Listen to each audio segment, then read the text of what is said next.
இன்றைக்கி கிளைமேட் நல்லா இருக்கே, சரி ஒரு பிளேஸ்க்கு கிளம்பி போகலாம் அப்படின்னு சொல்லி நாங்கள் போன பிளேஸ் தான் திருச்சியில் இருக்கிற இந்த பட்டர்ஃப்ளை பார்க்கு.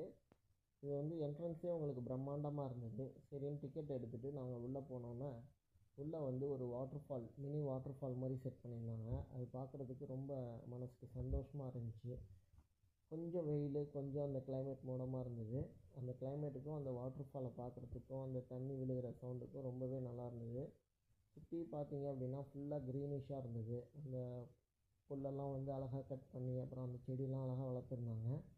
அந்த ஃபால்ஸை வந்து நான் உங்களுக்கு க்ளோஸ்அப்பில் காமிக்கிறேன் பாருங்கள். அது எப்படி செட் பண்ணியிருக்காங்க அப்படின்னா, அந்த தண்ணி வந்து அதில் விழுந்ததுக்கப்புறம் அதுவே ரொட்டீனாக வந்து திரும்ப திரும்ப அந்த தண்ணி உங்களுக்கு ரிப்பீட்டடாக வர மாதிரி செட் பண்ணியிருக்காங்க. என்னோடய வீடியோஸ் வந்து நீங்கள் நிறைய பேர் பார்க்குறீங்க. லைக் பண்ணி, ஷேர் பண்ணி, கமெண்ட் பண்ணி என்னை சப்போர்ட் பண்ணிங்கன்னா ரொம்ப சந்தோஷப்படுவேன். இப்போ பார்த்தீங்க அப்படின்னா பட்டர்ஃப்ளை பார்க் அப்படின்னு நம்ம சொன்னால் எங்கடா பட்டர்ஃப்ளைன்னு கேட்பீங்க. இப்போ நீங்கள் பார்த்தீங்கன்னா அதான் பட்டர்ஃப்ளைஸும் அங்கே நிறையவே இருக்குது. நிறைய வெரைட்டி ஆஃப் பட்டர்ஃப்ளைஸ் இருக்குது. அப்புறம் கிட்ஸுக்கான அந்த பார்க்கும் செட் பண்ணியிருக்காங்க. ஊஞ்சல், சறுக்கல் எல்லாமே இருக்குது. இப்போ நீங்கள் பார்த்துட்ருக்கிறது தான் ஆண்மயில். அது நம்ம பக்கத்துலேயே வந்துட்டு போகுது. அது எதுவுமே பயப்படல. இதுக்கப்புறம் நாங்கள் பார்த்தது தான் இந்த பெண்மயில். எல்லாமே நீங்கள் க்ளோஸ்அப்லேயே பார்க்கலாம். எதுவுமே வந்து இங்கே கூண்டுலலாம் வைக்கல. ரொம்ப ஃப்ரீயாக இருக்குது. ஒரு குளம் மாதிரி செட் பண்ணியிருக்காங்க. அதில் பார்த்தீங்க அப்படின்னா ஆமை ஃபிஷ்லாம் இருக்குது பாருங்கள்.